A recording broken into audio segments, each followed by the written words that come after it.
Es una gracia del Señor el poder estar juntos hoy reunidos, el poder congregarnos y el poder meditar en su palabra, esa palabra que es viva, y poder exaltar juntos como hermanos, felices de poder vernos un domingo más. Durante algunas semanas hemos estado viendo o meditando en el libro de Ageo. Hoy día vamos a meditar en esta última parte, en el último mensaje que el Señor le dio al pueblo por medio del profeta Ageo. Y para poder hacer como un pequeño resumen, mientras vamos buscando Ageo capítulo 2, de los versículos del 20 al 23. El pueblo judío había estado 70 años en el exilio. Habían sido llevados cautivos por Nabucodonosor. Habían pasado esos 70 años y conforme a la palabra que el Señor había hablado por medio del profeta Jeremías, ellos han vuelto a su tierra. Fue en el tiempo del rey Ciro, rey de Persia, quien mandó que volvieran y reedificaran el templo en el año 538 antes de Cristo, y que podemos ver allá en el libro de Esdras. Como habíamos visto las semanas anteriores, habían empezado bien. Estaban animados, estaban con gozo, emocionados con hacer la obra del Señor. Habían plantado los cimientos del templo. Esto fue una algarabía tremenda hasta el punto que estaban llorando de alegría, porque si bien estaba el templo, entonces la presencia de Dios también estaría. Ellos estaban felices. Pero como en toda obra, aparecieron los problemas, las circunstancias, el desánimo, la opresión de los pueblos vecinos, que los llevó a parar, los dejó a dejaron de obedecer la voz del Señor, y por medio del temor dejaron la obra del Señor. Habían pasado 18 años desde aquel momento, y en el año 520 antes de Cristo, el Señor envió a 2 profetas. Uno de ellos, el profeta Zacarías, y otro, el profeta Ageo, en el cual estamos meditando. El Señor había hablado por medio de Ageo, los llamó al arrepentimiento, les dijo que ellos deben de cambiar sus prioridades y que se vuelvan a la mayor prioridad que hay, que es Dios mismo. Que dejen de pensar en todas las otras que parecen prioridades y que vuelvan a hacer la obra del Señor. Que busquen el reino de Dios y su justicia, y que todo vendrá por añadidura. Como vimos, el pueblo escuchó la voz de Dios, empezaron a obedecer. El Señor nuevamente les volvió a hablar, pero esta vez en contra de un mal que también estaba quejando al pueblo. Este mal era que habían empezado a hacer comparaciones. Ellos estaban diciendo que el templo del Señor que ellos estaban edificando no se comparaba con el templo de Salomón. A lo que el Señor les habló, los llevó a que ellos se dieran cuenta de que quien hace glorioso el templo no eran los materiales, sino la presencia de Dios mismo. Es lo mismo, lo que hace glorioso a la iglesia de Cristo es Dios mismo. Además les dijo el Señor que Él estaría en todo el proceso de construcción y que no deberían de temer. La semana pasada habíamos visto que el Señor había pedido un cambio de corazón. ¿Por qué? Porque el pueblo si bien estaba haciendo la obra, se estaban esforzando, pero ellos se habían contaminado su corazón con tantas cosas que la obra que estaban haciendo era solamente externa. Pero su corazón y su mente estaban en otro lado, a lo que el Señor los llamó a meditar en lo que ellos estaban haciendo, y les dijo: estos problemas que les está pasando, estas dificultades que ustedes han atravesado, es porque ustedes no se han entregado a mí por completo. Pero el Señor les mostró gracia y les dijo que a partir de ese día, en ese cambio que ellos iban a hacer, de entregarse de corazón con todo su ser al Señor, el Señor los iba a bendecir. Y hoy día vamos a ver la última parte. Y vamos a ver de Ageo capítulo 2, del versículo 20 al 23, y vamos a meditar en que podemos confiar porque Dios hará. Ese es el título de nuestra prédica. Podemos confiar, Dios hará. Y vamos a ponernos de pie para leer juntos Ageo capítulo 2, de los versículos del 20 al 23. Ageo capítulo 2, de los versículos del 20 al 23.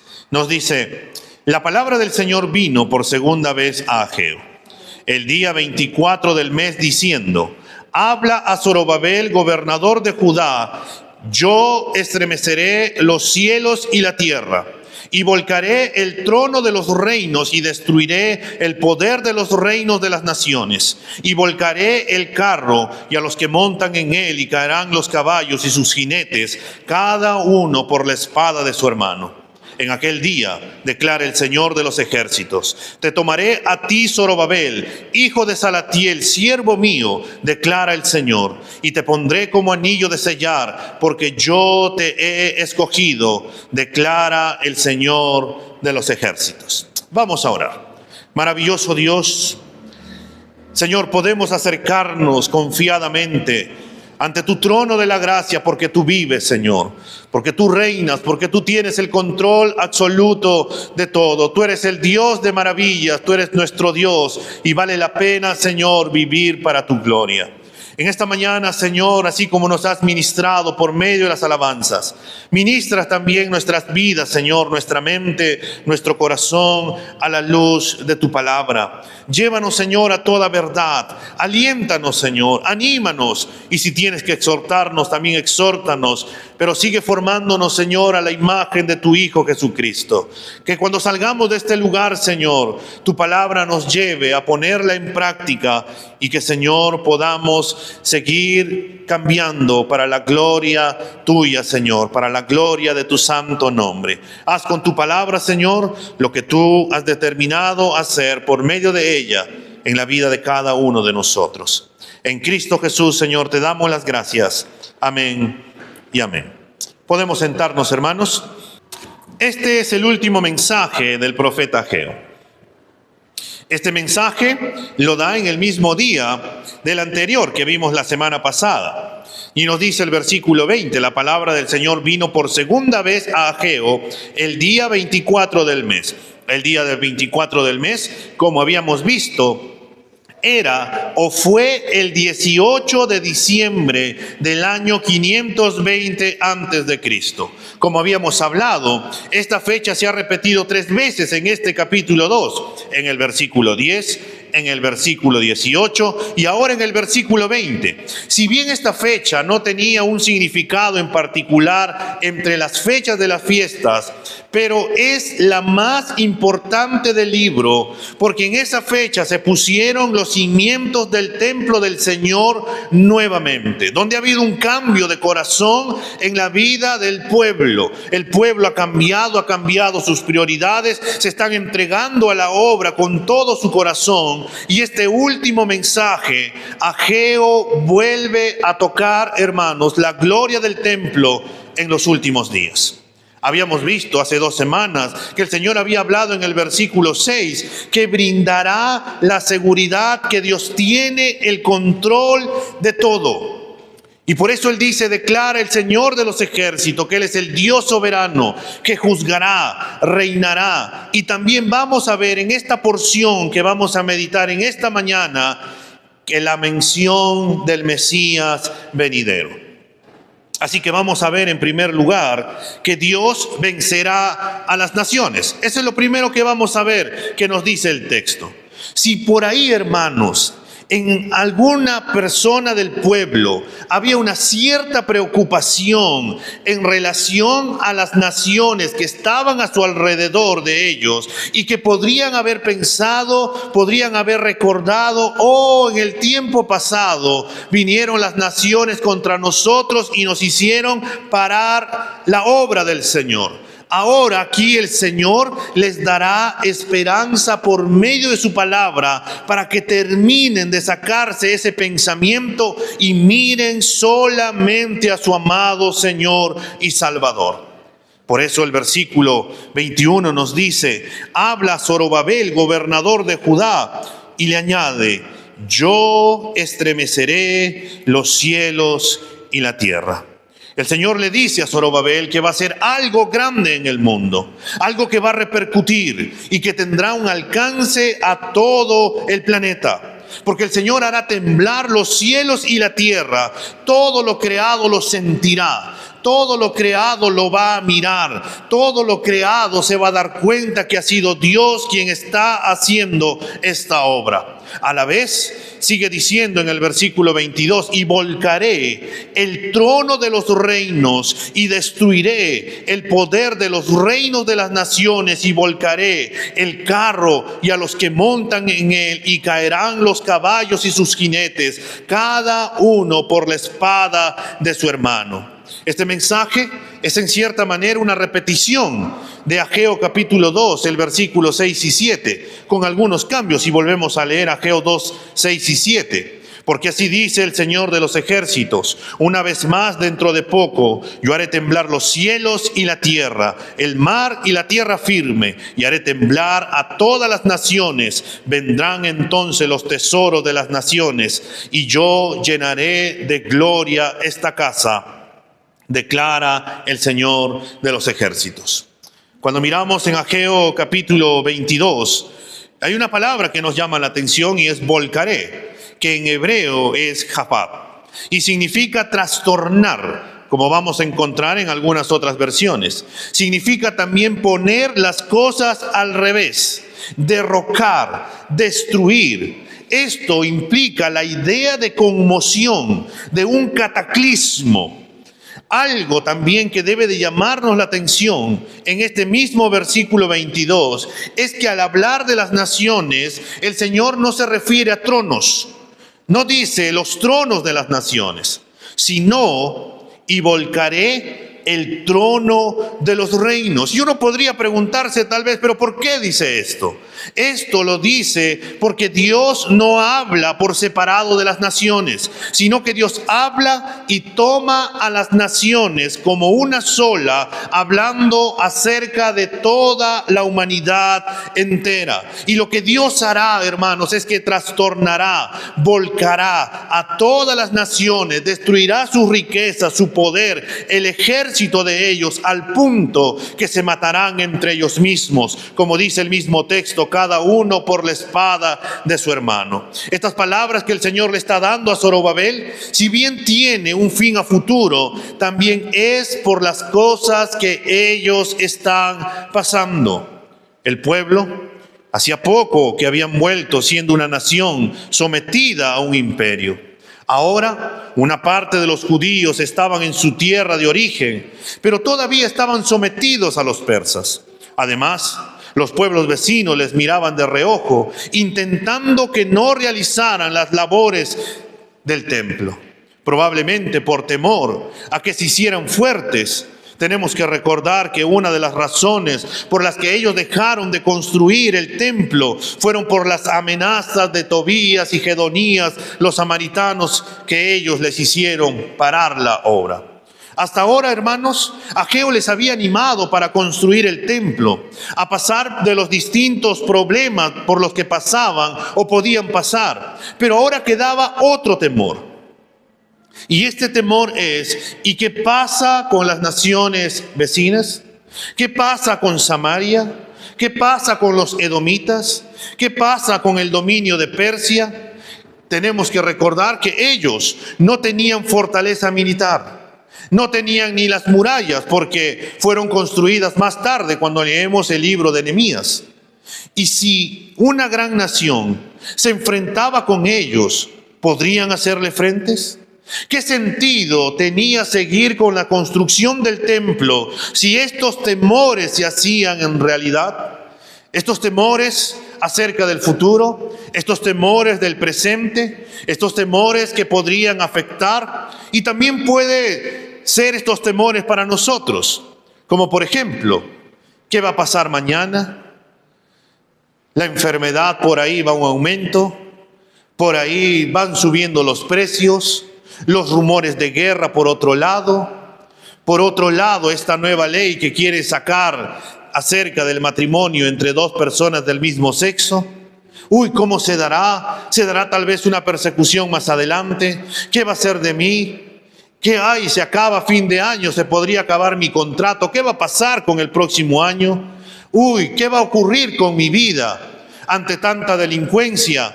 Uy, no, ya ni da ganas de salir de casa. No, ya no puedo salir, ya no puedo visitar, ya no puedo hacer esto, porque hay tantas preocupaciones que no me permiten. ¿Qué puede pasar? Y era lo mismo, en la misma preocupación que tenían el pueblo ante esta realidad de ser perseguidos y que los problemas, las circunstancias los puedan llevar a frenar nuevamente. Y el Señor les dirá, como hemos leído: yo estremeceré los cielos y la tierra, y volcaré el trono de los reinos y destruiré el poder de los reinos de las naciones, y volcaré el carro y a los que montan en él, y caerán los caballos y sus jinetes, cada uno por la espada de su hermano. Dios le dice a Zorobabel: esto yo lo haré por mi mano, anímate. Y notemos, hermanos, que la mayoría de los verbos se encuentran en primera persona. Yo haré estremecer, yo volcaré, yo destruiré, mostrándonos que quien va a realizar todo esto es Dios mismo. Dios tiene el control y tiene todo el poder para hacerlo, porque fue Dios mismo quien creó los cielos y la tierra con el poder de su palabra. Por ello es que podemos tener confianza aún en medio de los desastres naturales, el cambio climático y todo fenómeno que pueda ocurrir. Hay alguien que está sentado en el trono, coronado de gloria y de majestad, reinando, teniendo el control absoluto de todo. El Señor le dice a Zorobabel que es Dios mismo quien va a realizar la obra. ¿Acaso le dice Zorobabel: tienes que esforzarte, tienes que pararte, vas a armar un ejército para que puedan pelear con las naciones? No, no le dice nada de eso. ¿Por qué? Porque le quiere animar a Zorobabel. Quiere mostrarle que quien tiene el control absoluto de todo es Dios. Amado hermano, quien tiene el control absoluto de nuestras vidas no somos nosotros mismos. No es el Estado, no es nuestro trabajo, no es nuestra salud, no son nuestras fuerzas, porque de la noche a la mañana todo puede desaparecer. Nos puede dar una enfermedad y podemos perder todas las fuerzas. Puede venir de la nada, desemplean a todos y nos quedamos sin trabajo.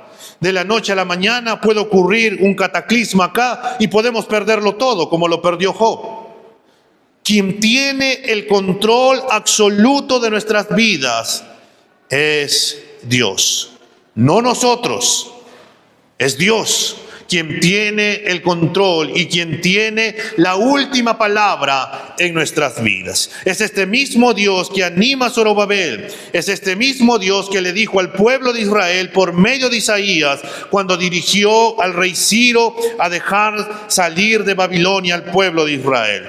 Si volteamos las páginas por un momento a Isaías 45, los versículos 6 y 7, hermanos, sin irte de ajeo. ¿Lo tenemos? Nos dice Isaías 45, 6 y 7. Para que se sepa que desde el nacimiento del sol hasta donde se pone, no hay ninguno fuera de mí. Yo soy el Señor y no hay otro. Yo soy el que forma la luz y crea las tinieblas, el que causa bienestar y crea calamidades. Yo, el Señor, es el que hace todo esto. Hermanos, no hay nada ni nadie que pueda impedir que nuestro amado Señor lleve a cabo sus propósitos en nuestra vida, en su iglesia, en todo este mundo. Dios hará conforme a su voluntad y conforme a lo que Él ha establecido y ha dicho en su palabra. El mundo se puede levantar en contra nuestra, se puede levantar en contra de la iglesia de Cristo, y aún esa oposición es parte del plan soberano de Dios. Porque cuando nosotros recordamos el libro de los Hechos, nos daremos cuenta que aún la persecución que vino en contra de la iglesia fue porque Dios lo permitió, porque el pueblo que Dios le había mandado y le había dicho: ustedes tienen que ir a predicar a todas las naciones, pero ellos no estaban cumpliendo. Ellos simplemente se habían quedado en Jerusalén, en Judea, pero no estaban llegando a lo último de la tierra, ni a Samaria. Fue entonces cuando el Señor mandó o envió, permitió que haya una persecución en contra de los cristianos. ¿Y qué hicieron los cristianos? Llegaron hasta lo último de la tierra, cumpliendo el plan soberano de nuestro Dios. Amado hermano, Dios tiene el control. Dios sabe lo que hace. Él jamás ha sido vencido, ni nunca será vencido.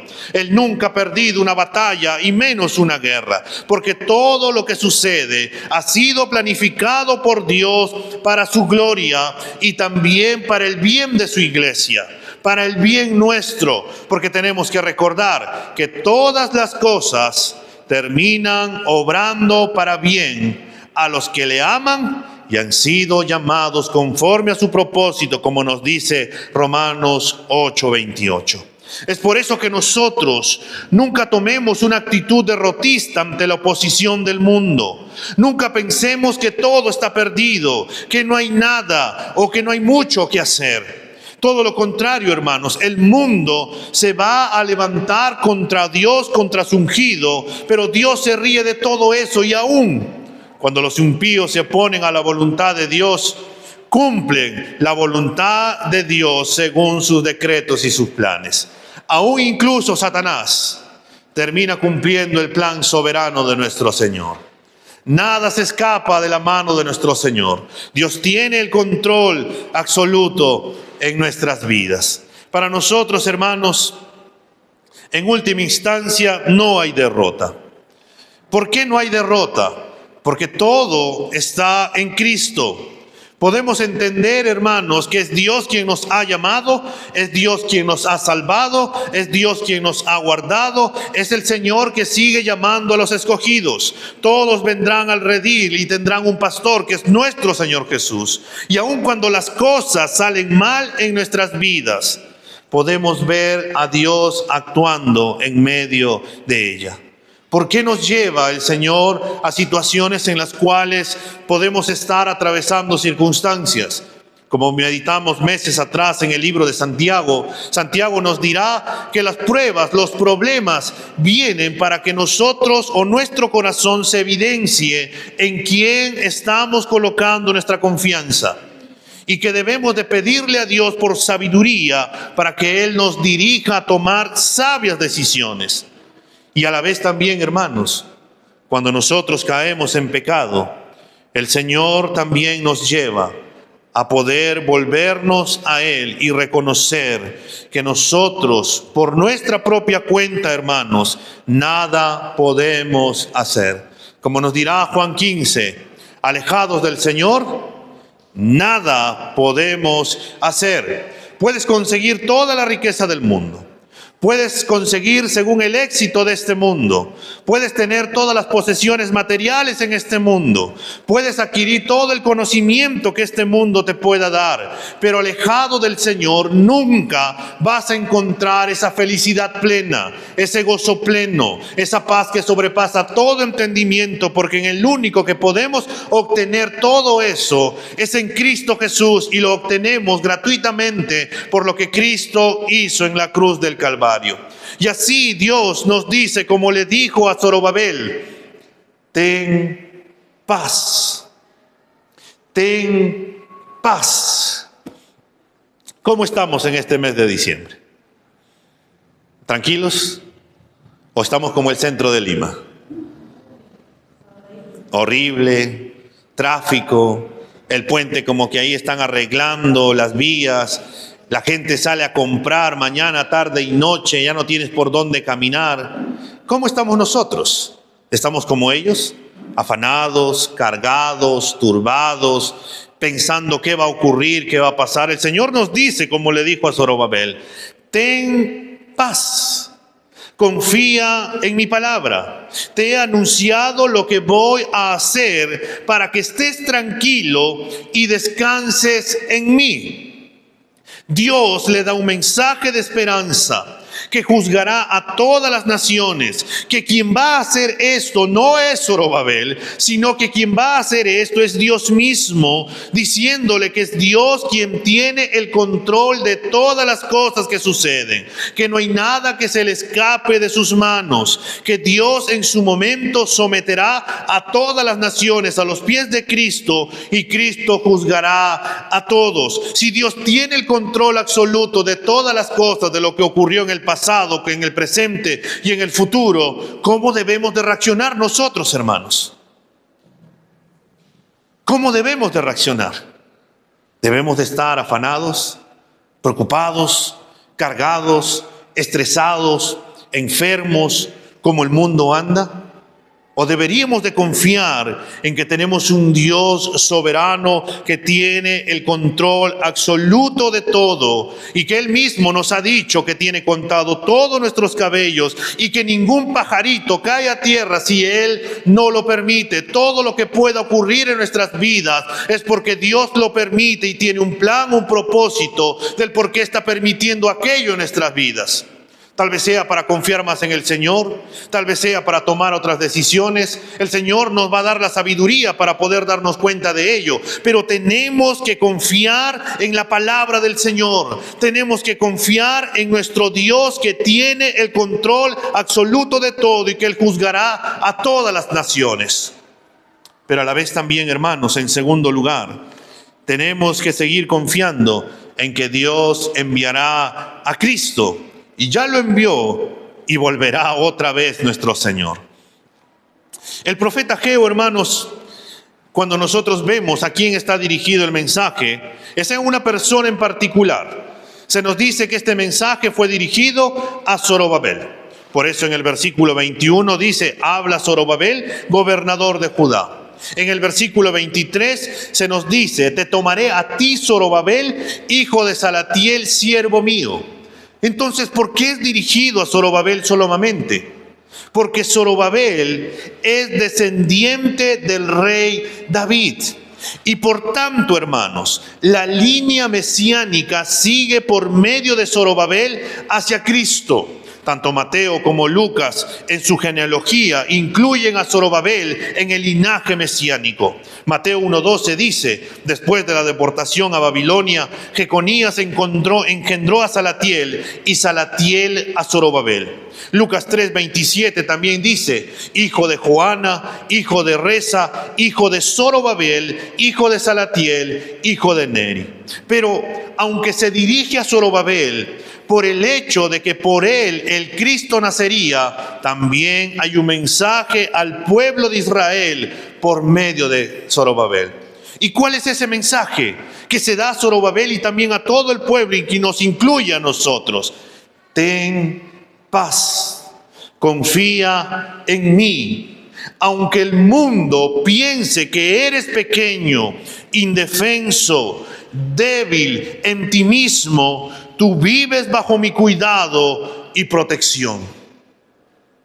El versículo 23, el Señor le dijo a Zorobabel: en aquel día, declara el Señor de los ejércitos, te tomaré a ti, Zorobabel, hijo de Salatiel, siervo mío, declara el Señor, y te pondré como anillo de sellar, porque yo te he escogido, declara el Señor de los ejércitos.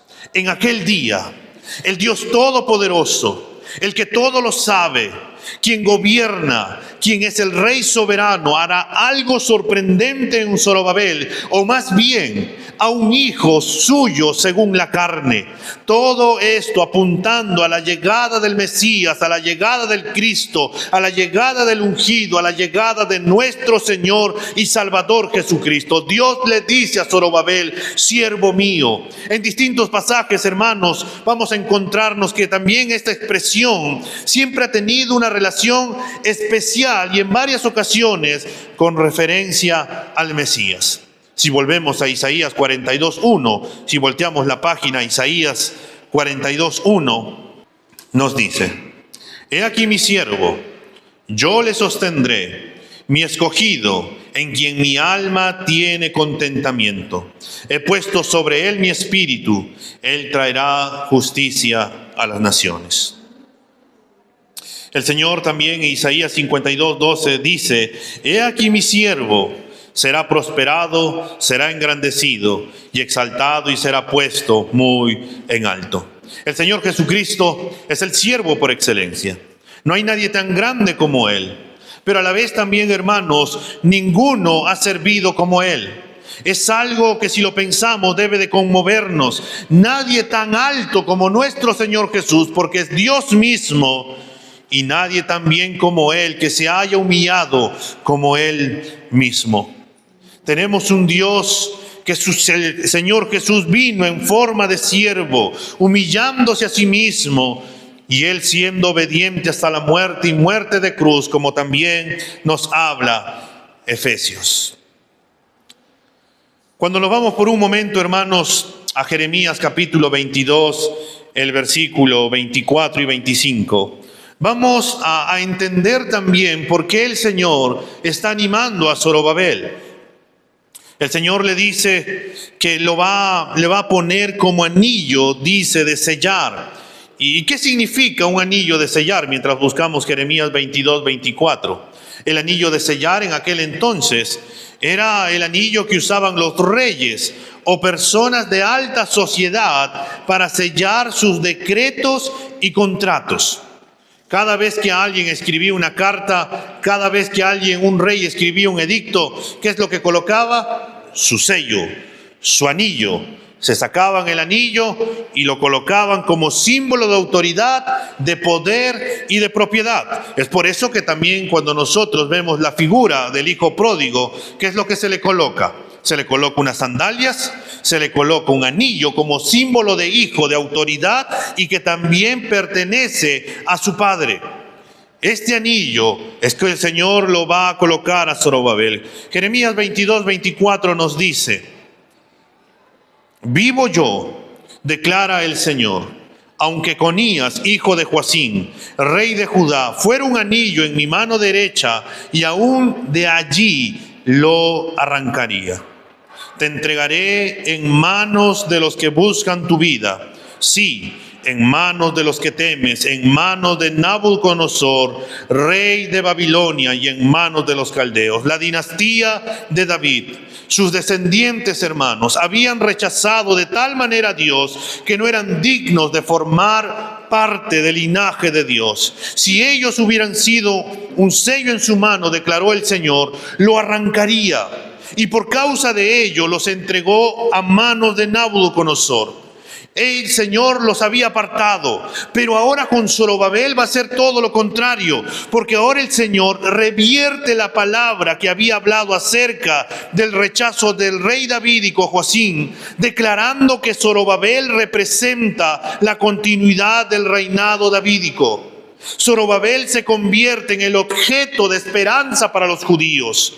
Era el nieto de Joacim, descendiente de reyes, que podía ser tomado como el siervo digno de estar en el lugar del dedo de Dios. Él ahora representa la esperanza de una nueva dinastía. Si bien Zorobabel nunca llegó a ser rey, ni en su época pasó algo grande para el pueblo de Dios, ¿a quién se refería? Y nosotros tenemos que decir que esta profecía apuntaba al Rey de Reyes y Señor de Señores, el Señor Jesucristo. Por eso es que Zorobabel forma parte de la genealogía de Jesús. Jesús es entonces el siervo de gran estima. Él se humilló, pero Dios lo tomó y lo puso en un lugar importante como el sello. Y dijo: y te pondré como anillo de sellar. Dios le estaba diciendo a Zorobabel: yo voy a restaurar por medio de ti el linaje de David. Esto es algo que yo haré. Tú no tienes que hacer nada para que esto se logre. Esto es algo que yo he determinado.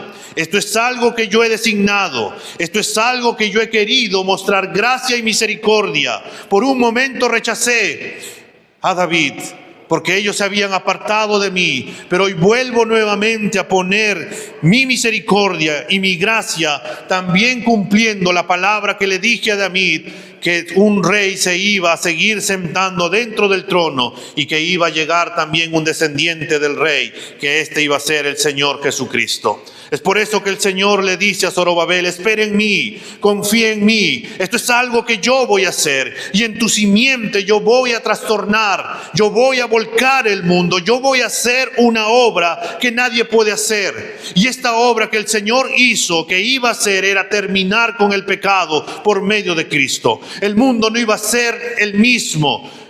El mundo iba a tener un cambio, porque el evangelio de Jesús puso el mundo al revés. Salvó a pecadores de sus pecados. El pecado ya no iba a reinar más en sus vidas, aunque a veces lo parezca. Las vidas serían transformadas de vidas centradas en sí mismas. Ahora vidas centradas en Dios para la gloria de Dios. De vida de hombres y mujeres cuya reputación en el pasado era deshonrosa. Ahora vidas cuya conducta era ejemplar siguiendo la palabra del Señor, donde se honra la palabra, donde se honra la institución de la familia, donde se honra la santidad de la vida, donde se valora a cada ser humano y se protegen a los débiles, sean niños, ancianos, mujeres, discapacitados. Se honra todo lo que Dios ha creado con todas las diversidades que existen, restauradas por el poder de la muerte y resurrección de nuestro Señor Jesucristo. Lo que el Señor hizo es algo sorprendente, que aún sigue trastornando el mundo. El mundo sigue sorprendido cómo Él, que murió en la cruz, resucitó al tercer día. Es posible que haya cambiado a millones y millones de personas. Amado hermano, el mundo tiene que seguir sorprendiéndose. ¿Cómo es posible que nosotros hayamos cambiado? ¿Te acuerdas cómo era el pasado? ¿Te acuerdas cómo eras tú en el pasado? ¿Te acuerdas cómo andábamos sin Cristo? ¿Te acuerdas lo que la gente hablaba o decía de nosotros cuando estábamos sin Cristo? Pero ahora, ¿qué dice de nosotros en Cristo? Esos hombres deberían de glorificar a Dios. Deberían de decir: mira cómo se comporta, mira cómo anda, mira cómo está su familia, mira cómo trabaja, mira cómo se esfuerza, mira cómo habla, mira cómo se comporta, mira cómo camina. Solamente alguien podría haber cambiado, y este es Cristo en nuestras vidas. Hermanos, cuando Cristo viene a nuestras vidas, y como ha venido, ya no podemos ser los mismos. No hay forma de poder ser los mismos, porque si seguimos siendo los mismos, acá hay un problema. O es que Dios miente en su palabra de poder cambiarnos, o es que simplemente nosotros hemos adoptado un pensamiento de decir que somos cristianos y nuestra vida sigue siendo como el mundo sigue viviendo.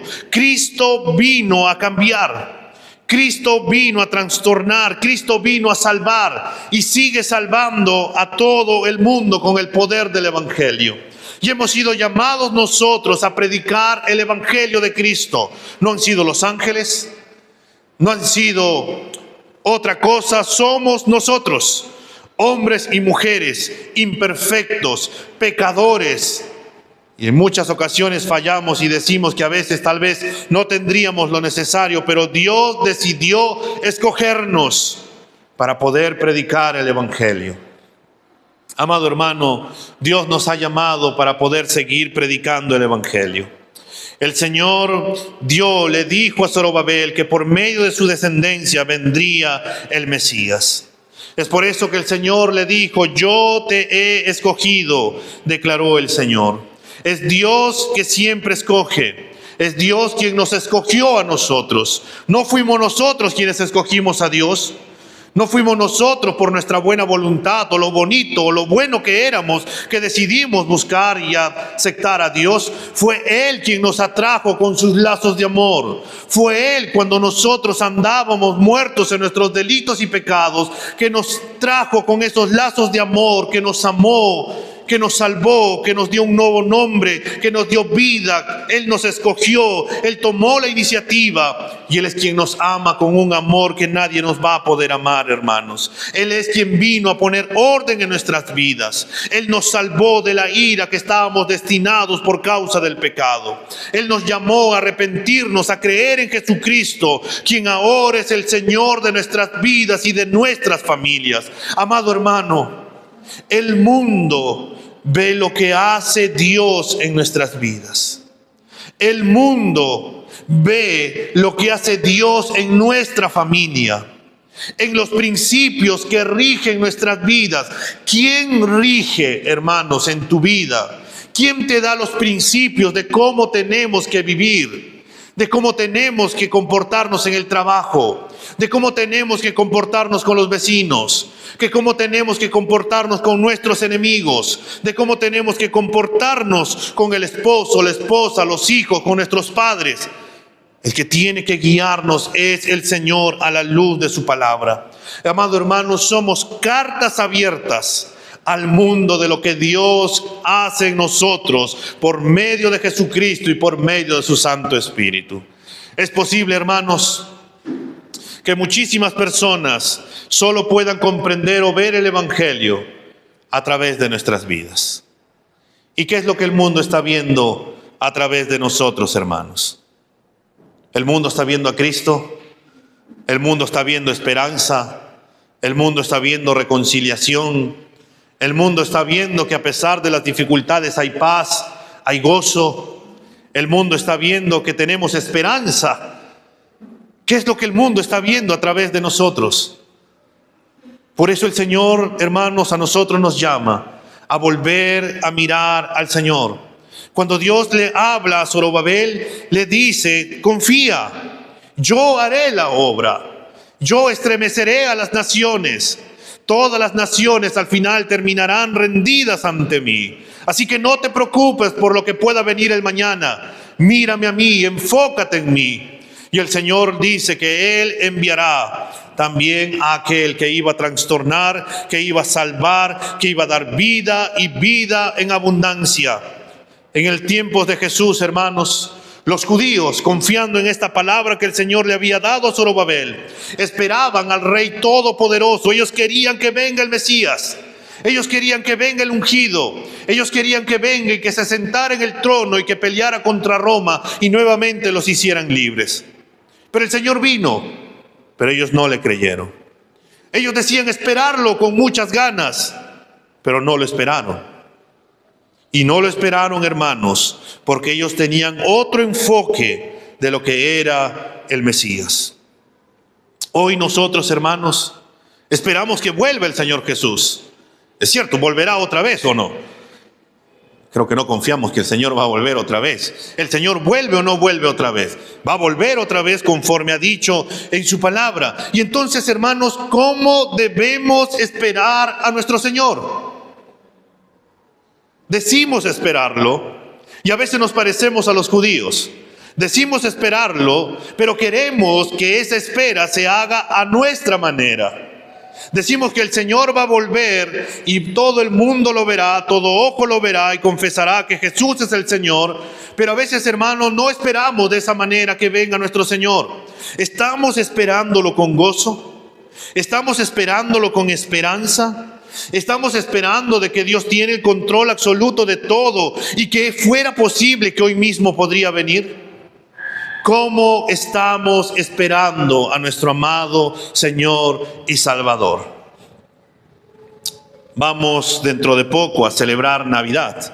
Vamos a recordar que un día nuestro Señor Jesucristo se hizo hombre, nació, vivió, creció, murió en una cruz y resucitó al tercer día, ascendió a los cielos y volverá otra vez. La pregunta sería, ¿cómo estamos esperando al Señor? La gente espera que sea 25. ¿Para qué? Regalos. Algunos están esperando en el negocio para que pueda ir bien, hay ventas en 25. Los que trabajan en movilidad, ese día hay movilidad 24 en la noche. Hay negocio, ese día voy a estar ahí. Otros dicen voy a visitar a la familia. Los niños están esperando los regalos, incluso nosotros, ¿no? Estamos esperando un regalo por ahí. Decimos sí, queremos, pero a veces, hermanos, hemos olvidado que nosotros celebramos Navidad porque recordamos a aquel que se humilló a sí mismo, tomando forma de hombre por causa de nuestros pecados. ¿Cómo estamos esperando a nuestro Señor Jesús?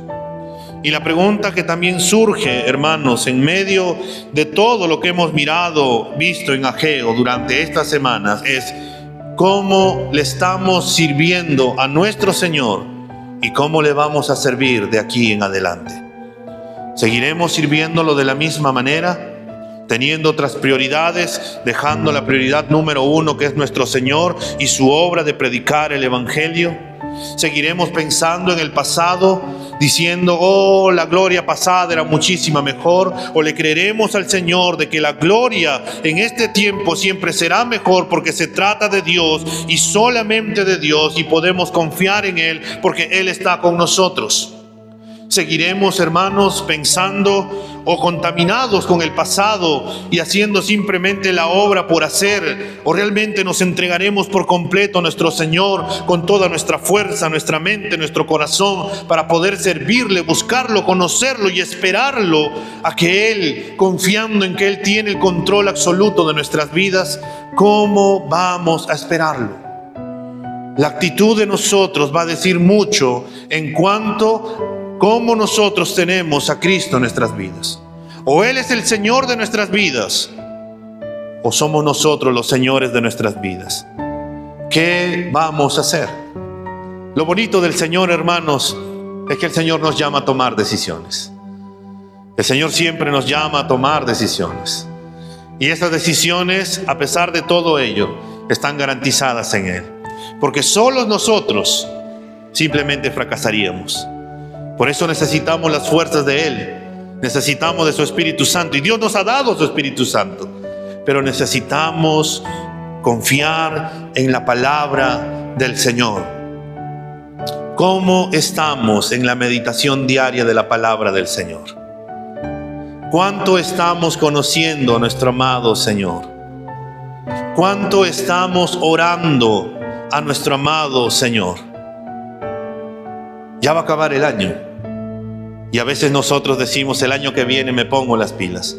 Pero ¿qué te parece si desde ahora empezamos nuevamente a trabajar mirando al Señor y confiando en que Él tiene el control absoluto de todo, que Él nos llamó y no nos ha desechado, que Él es quien nos ha escogido y quien es el que tiene el control y que ha dicho que todas sus promesas son sí en Cristo y que nos concede el privilegio de poder servirle para la gloria y honra de su nombre, y que esto nos beneficia porque nos da gozo, paz, nos da confianza, esperanza de que tenemos un Dios que hará.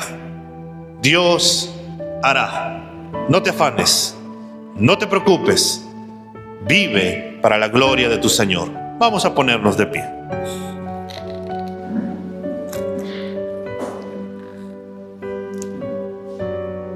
Vamos a inclinar nuestros rostros y vamos a orar. Señor, cuando tú dabas el sermón del monte, nos llamaste a todos, porque incluidos nosotros, Señor, a la luz de tu palabra. Tú dijiste que no nos afanemos, que no nos preocupemos como los gentiles, sino que más bien busquemos tu reino y tu justicia, y que todo vendrá por añadidura. Hoy en esta mañana, Señor, hemos terminado de poder meditar en este hermoso libro que ha sido Ageo.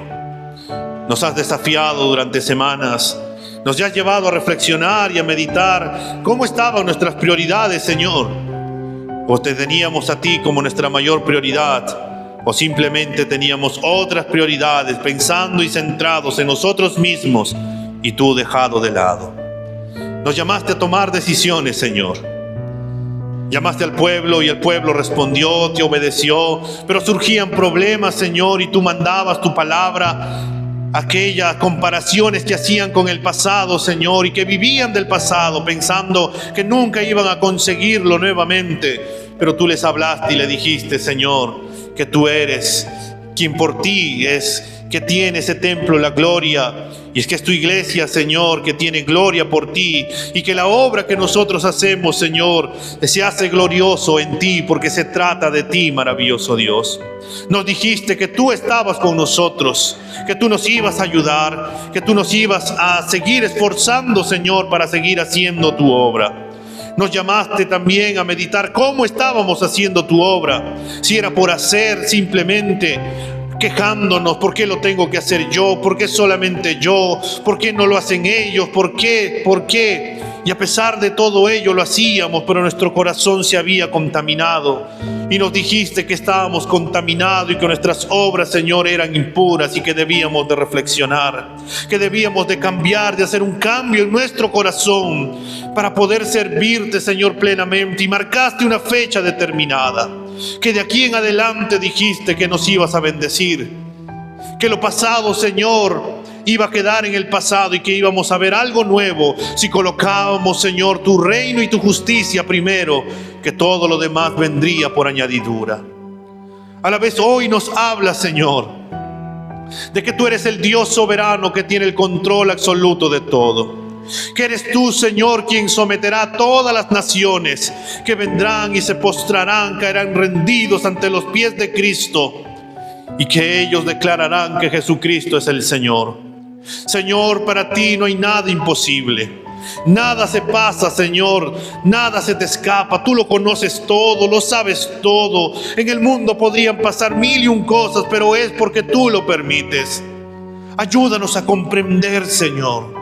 Ayúdanos a entender. Saca de nuestra mente, Señor, todo pensamiento que no provenga de ti, para poder comprender y entender de que tú tienes el control absoluto de nuestra vida y que nos llamas, Señor, a creerte, a servirte, a buscarte, a amarte, a darnos, entregarnos por completo, Señor, con todo para la gloria y honra de tu santo nombre. Que tú eres el Dios que no nos ha desechado, que tú eres el Dios que nos ha llamado, que tú eres el Dios, Señor, que de los confines de la tierra nos llamaste y nos dijiste que somos tus siervos. Tú fuiste quien nos buscó, quien nos llamó, quien nos salvó, quien nos dio vida y vida en abundancia, Señor. Te pedimos, oh Padre, que inclines nuestro corazón a tu palabra, que inclines, Señor, nuestra mirada, que nos ayudes a mirar tu gloria, que nos ayudes a mirar tu palabra, que nos hagas sensibles, Señor, a la voz de tu Espíritu Santo, y que volvamos a mirar a Cristo,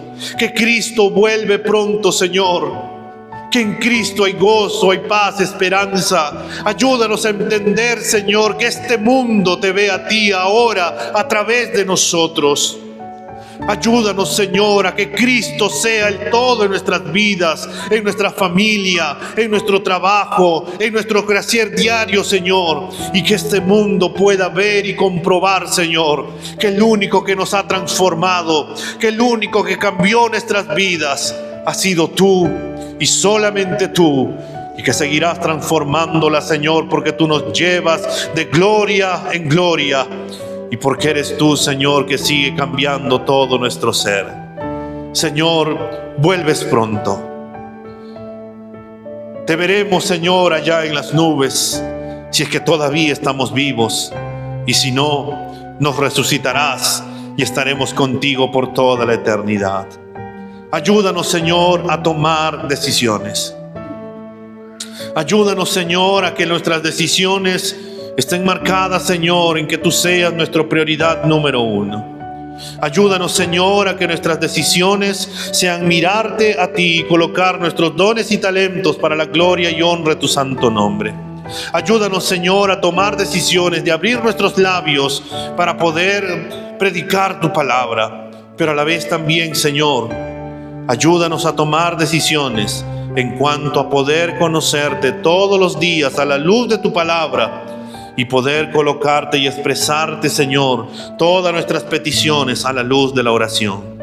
Gracias porque no nos has dejado, porque no nos has abandonado, porque tus misericordias, Señor, no se han acabado, porque tú sigues siendo el mismo ayer, hoy y por los siglos. Y podemos seguir confiando en ti, porque tú no eres, Señor, hombre para que mienta, ni hijo que se arrepienta, Señor. sino que tú eres el Dios y tú harás conforme a tu voluntad. Y confiando en ello, Señor, nosotros todos juntos podemos decir: haz lo que tengas que hacer en nosotros, Señor. Todo lo que tú harás en nosotros es bueno, será bueno, porque será para tu gloria. En Cristo Jesús, Señor, te damos las gracias. Amén y amén.